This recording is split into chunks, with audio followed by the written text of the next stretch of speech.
You see, the thing about winning, real winning, is that it doesn't happen in a moment. It isn't a flash of brilliance or a single performance that defines someone. It's a pattern, a structure of thought and behavior laid down brick by brick over months and years and decades. And that's one of the first fundamental distinctions you must understand if you're ever going to walk the path of a true winner. Winners think long term. They don't fall for the seductive trap of the immediate. They aren't consumed by the hunger for instant validation, likes, applause, quick money, or even quick results. They delay gratification. They subordinate the impulse of the moment to the vision of the future. That's not just discipline, it's wisdom, and it's incredibly difficult. Imagine what it means to willingly choose discomfort now, uncertainty now, even suffering now, all in the service of something you cannot yet see. Something abstract, a future self that doesn't yet exist, but that you believe can come into being if you act properly in the present. That's what long-term thinking demands. It's the belief in becoming. The willingness to sacrifice the comfort of today for the strength of tomorrow. And it's not as though the temptation to quit disappears when you adopt this mindset. No, the temptation remains. It shows up when you're tired, when you're frustrated, when you're not seeing progress fast enough. But the difference is this: winners learn to carry the weight of uncertainty. They learn to tolerate the ambiguity of not knowing how long it will take. That's a psychological transformation, not a mere behavior shift. Now think about your own life. How often have you started something, truly believing in it, only to abandon it when it didn't pay off fast enough? How often have you given up because the results weren't instant or the progress wasn't visible? That's the trap. That's the seduction of immediacy, and it destroys more potential than failure ever will. See, what people misunderstand about the process of success is that it's almost always invisible at first. The roots grow before the tree appears above the ground. The foundation is built long before anyone sees the structure, and so during those early stages, you feel unseen, unrecognized. You feel like your work isn't amounting to anything. But that's the exact moment you have to stay committed. That's the moment the winner separates himself from the world, because he keeps showing up when no one claps, when no one notices, when there's no evidence yet that it's working. That's what separates excellence from mediocrity. Winners are willing to work in the dark, and they're willing because they understand something most people don't.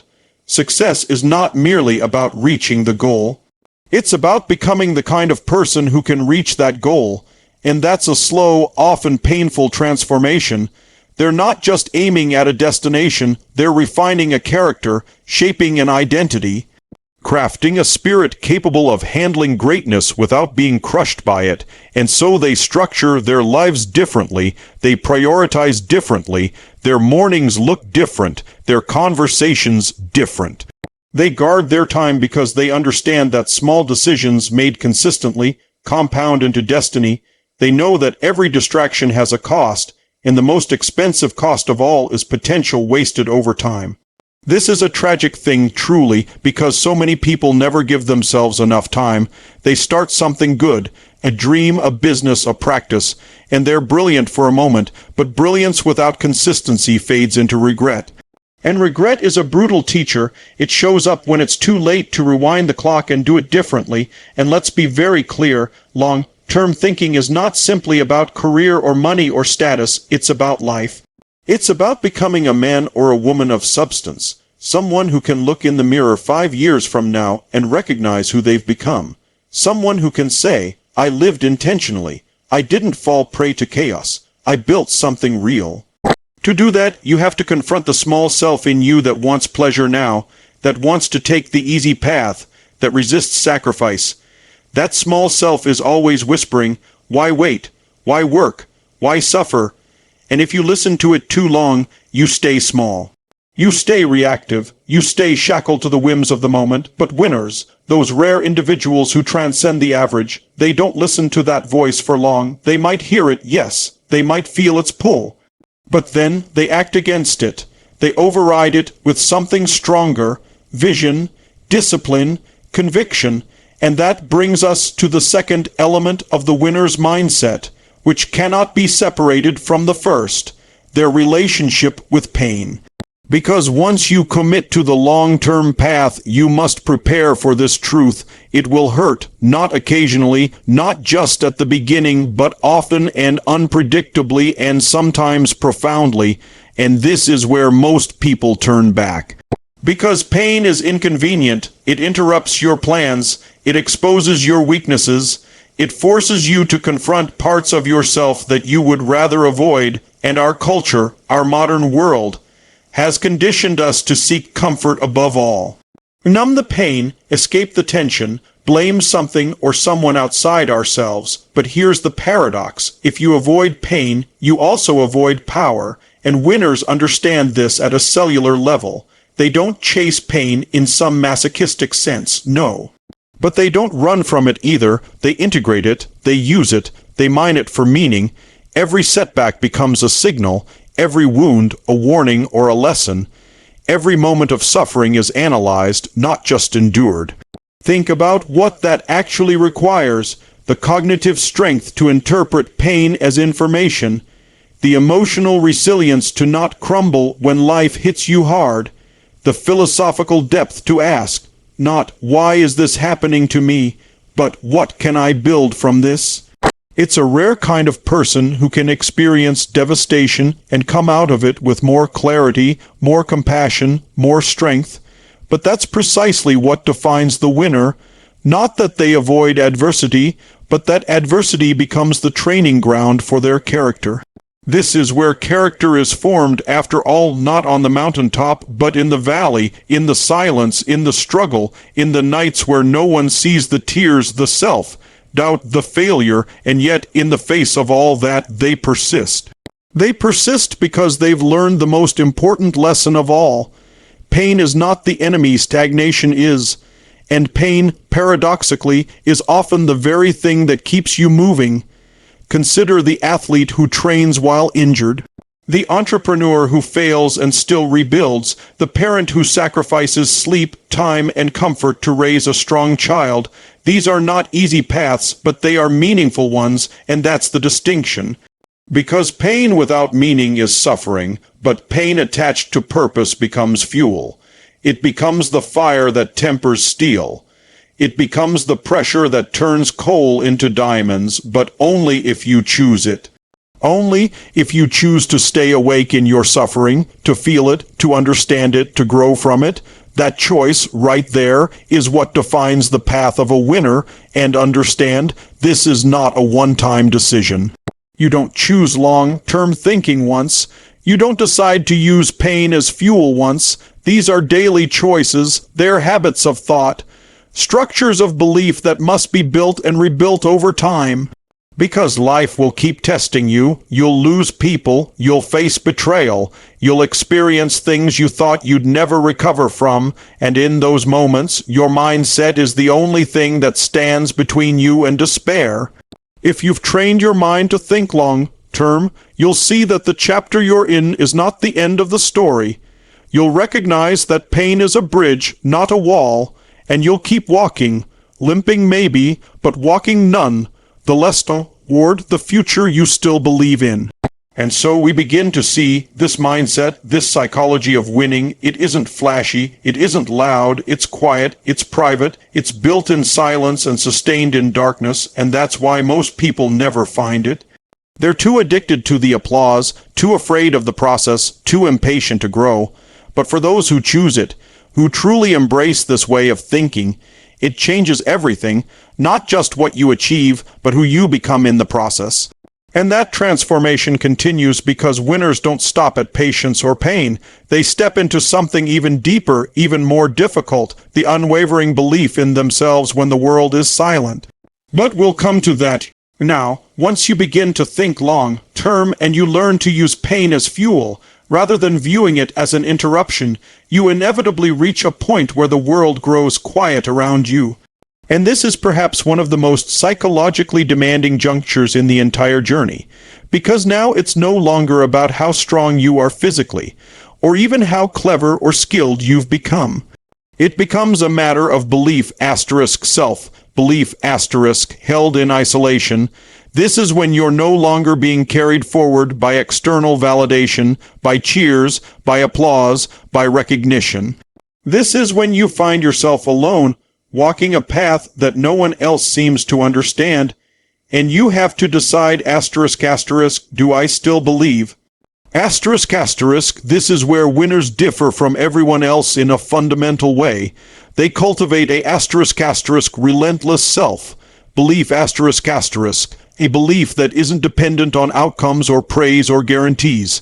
It's not arrogance. It's not some inflated ego. It's not wishful thinking or blind optimism. No, it's far more grounded, more raw, more honest. It's the belief that comes from * watching yourself survive *, from putting yourself in the fire and coming out forged rather than broken. It's the belief that if you keep showing up, something will emerge, something worth building, something worth becoming, and this belief isn't gifted to you. It's not a personality trait or a lucky temperament. It's built, often out of necessity. It grows when you're knocked down and no one rushes to help. It grows when you do the right thing and no one claps, when you make sacrifices and no one acknowledges them. When you take the hard road and the rewards don't show up immediately, or ever. That's when belief is tested. That's when the world asks you, ***, do you really believe in this? Do you really believe in yourself? Or was that only true when things were easy? ***, and what you'll find, if you stick around long enough in those quiet places, is that belief becomes your anchor. When everything else fails, plans, people, systems, belief remains. But only if you've cultivated it through action. You cannot fake belief in yourself. You can't chant affirmations in the mirror and expect that to carry you through devastation. What gives your belief power is your *** track record with yourself ***. It's what happens when you say you'll do something hard and you actually do it. When you commit to a path and you stay on it. When every part of you wants to escape. When you push through failure and embarrassment and self-doubt, not because you feel strong, but because you've seen what quitting costs, there's a kind of identity that emerges from this repeated pattern of commitment. An identity rooted not in image but in endurance, not in appearances but in action. That identity begins to whisper something very different from the chaos around you. It says, ***, I can trust myself. ***, and that's no small thing. That is, in fact, everything, because the world will doubt you, your friends may doubt you, your family may even doubt you, but if you stop believing in your capacity to rise, to learn, to adapt, to become, then you're done before you've even begun. That's why winners, when you study them closely, seem strangely immune to criticism. Not because they're arrogant or stubborn, but because they've developed an inner voice louder than the external noise. And that inner voice wasn't born from comfort. It came from fire. It came from being underestimated and dismissed and still showing up anyway. And if that doesn't build belief, nothing will. But there's something else that fuels this belief. Something most people ignore or worse, run from. ***, responsibility ***. If you really want to become dangerous, in the best sense of the word, you have to take full, radical responsibility for your life. All of it, and that's hard. It's terrifying, actually, because once you take responsibility, you can't blame anymore. You can't point at your past, your parents, your trauma, your culture, or the system and say, ***, this is why I can't move forward. ***, you can't hide. And hiding is comfortable, but here's the truth. As long as you keep outsourcing responsibility, you also outsource power. Because the moment someone or something else is responsible for your failure, they're also in control of your success. You hand over your agency, and that, right there, is spiritual suicide. That's surrendering your potential to forces that don't care about your destiny. Winners refuse to do that, not because they haven't been through hell. Most of them have. Some have faced crushing loss, betrayal, injustice, but they've drawn a line in the sand and said, ***, this may not be my fault, but it is now my responsibility. ***, and that distinction is what shifts the entire trajectory of their lives. When you take responsibility, something almost magical happens. You become a creator, a builder, an architect of your own future. You start asking different questions. Not, why is this happening to me? But what am I going to do with this? You stop looking for saviors and start becoming one, for yourself and eventually for others. But responsibility is heavy. It's so heavy, in fact, that most people can't carry it or won't. Because the moment you say, I am responsible, you also say, my life reflects my choices. And that realization is painful, because if your life is a mess, that means you've contributed to it. Maybe not intentionally, but consistently.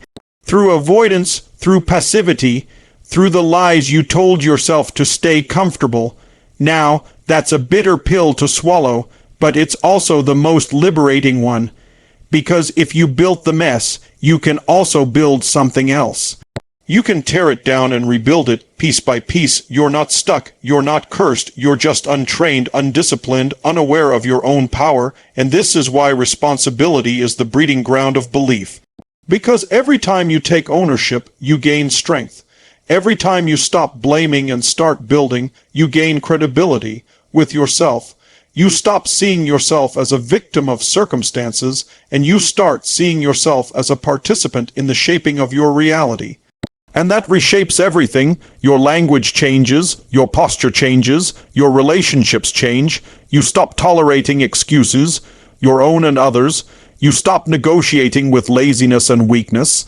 You develop a kind of personal code, a set of standards, and those standards lift you out of mediocrity. They pull you forward when nothing else will, but be warned, taking responsibility will make you unpopular. People will accuse you of being harsh, of lacking compassion, of being too intense. Because the minute you take full ownership of your life, you hold up a mirror to those who refuse to do the same, and some won't like what they see. Your discipline becomes an indictment of their passivity, your clarity a contrast to their confusion, and that's uncomfortable for them. But that's the cost of rising. You can't drag everyone with you. And you can't shrink to fit into spaces that reward blame and weakness. The winner doesn't play that game. He assumes the burden, not because it's fair, not because it's easy, but because it's necessary, because it's the only way forward. You see, what emerges when you believe in yourself and take responsibility is something powerful and dangerous. Autonomy. You stop needing permission. You stop waiting to be picked. You stop seeking approval. You move because you must. You build because it's who you are. You act, not for applause, but because you have decided to act . And that kind of autonomy cannot be manipulated. It cannot be bought. It cannot be intimidated, and that's what the world needs now more than ever. Men and women who are not moved by opinion, who are not swayed by trends, who are not enslaved to comfort or chaos. People who think long-term, who are fueled by pain, who believe when no one else does, and who take full, radical responsibility for everything they touch. Because these people, rare as they are, change things.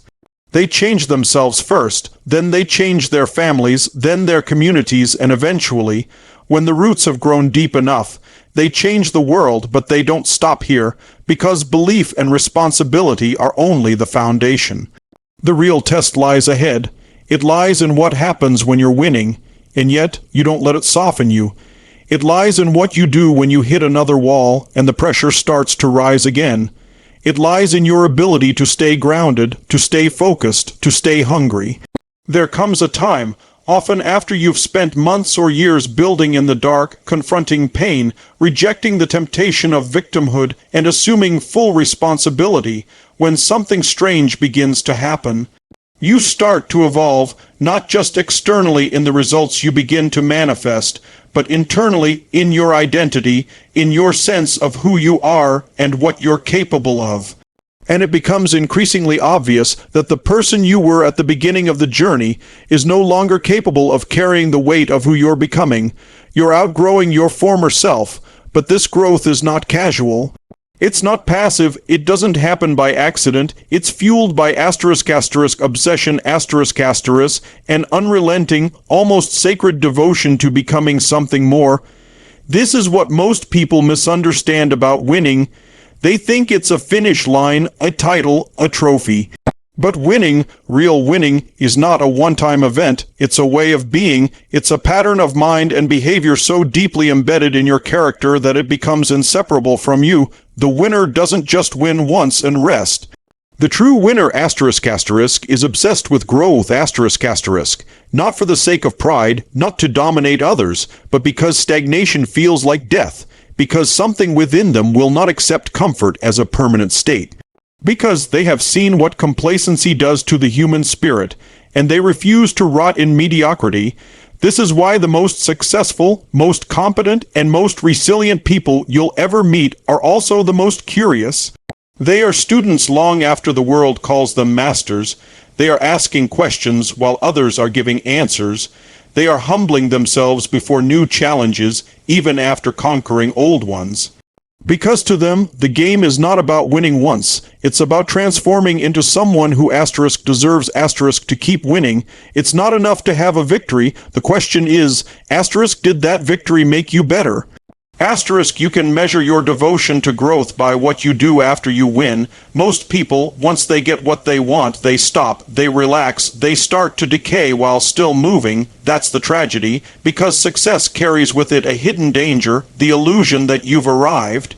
But in truth, the more you achieve, the more disciplined you must become, not less. Success demands maintenance, it demands refinement. It demands that you continue to sharpen the very tools that got you there. Your mindset, your habits, your integrity. Because the minute you begin to coast, you're already falling behind. And this obsession with growth, it's not always comfortable. In fact, it often makes you feel like a beginner all over again. It humbles you, it frustrates you, it forces you to face areas of weakness, to step outside your competence, to embrace things you could easily ignore. But the difference is, winners lean into that discomfort. They seek the edge. They don't want to stay where they're already strong. They're looking for the place they haven't yet mastered, because that's where expansion happens.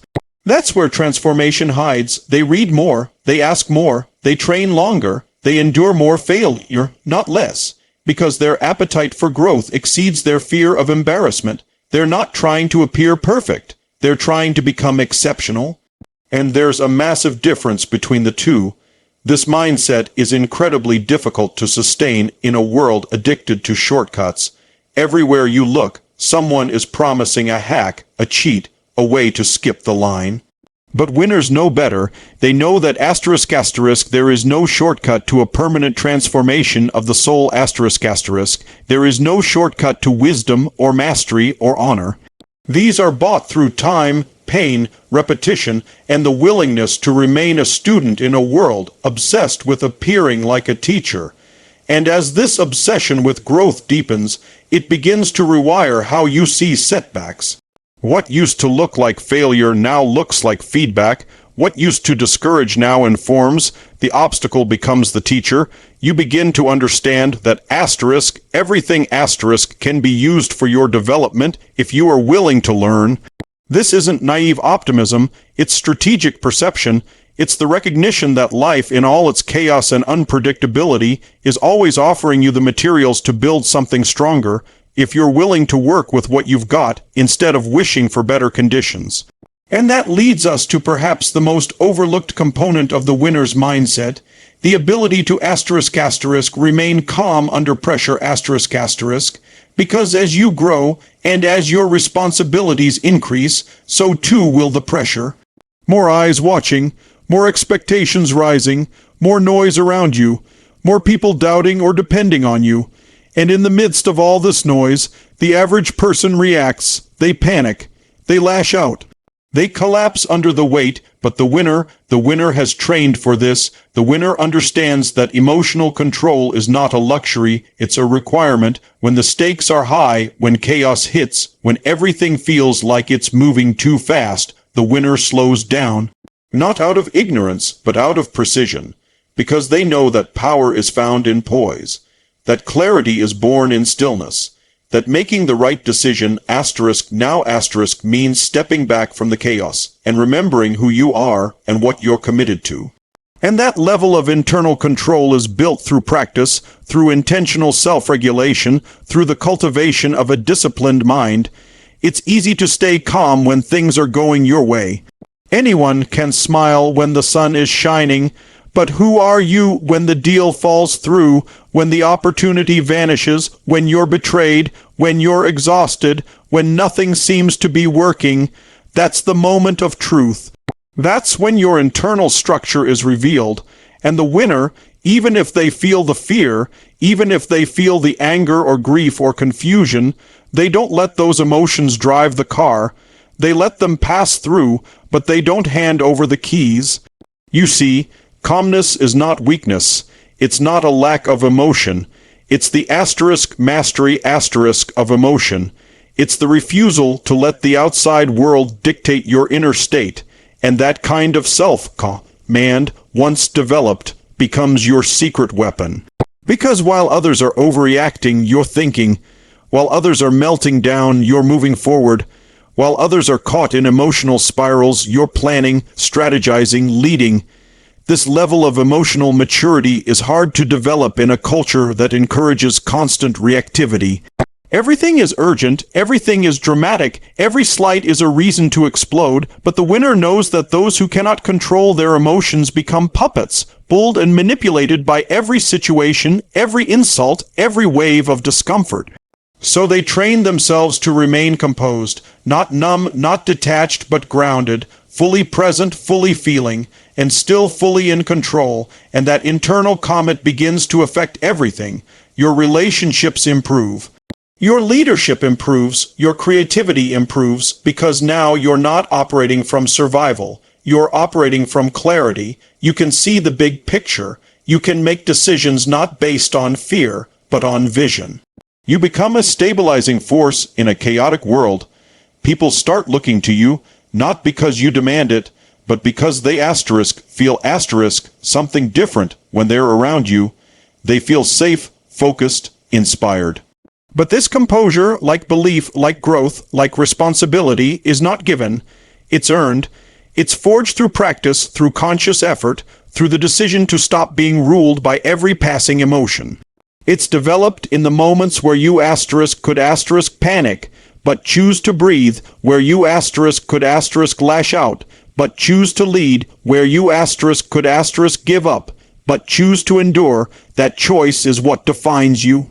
Not how you feel, but what you do with how you feel. That's maturity, that's power, that's what the winner cultivates, not just once, not just on good days, but every day in the small, unseen moments that build character.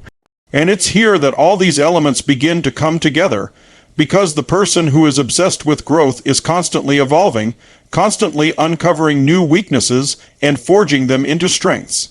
And as they do, they encounter resistance, chaos, pressure, and they meet it not with reactivity, but with presence, with intention, with the calm certainty of someone who knows exactly what they're here to do, and who they're becoming in the process. It's not about being fearless, it's about being prepared. It's not about never breaking down.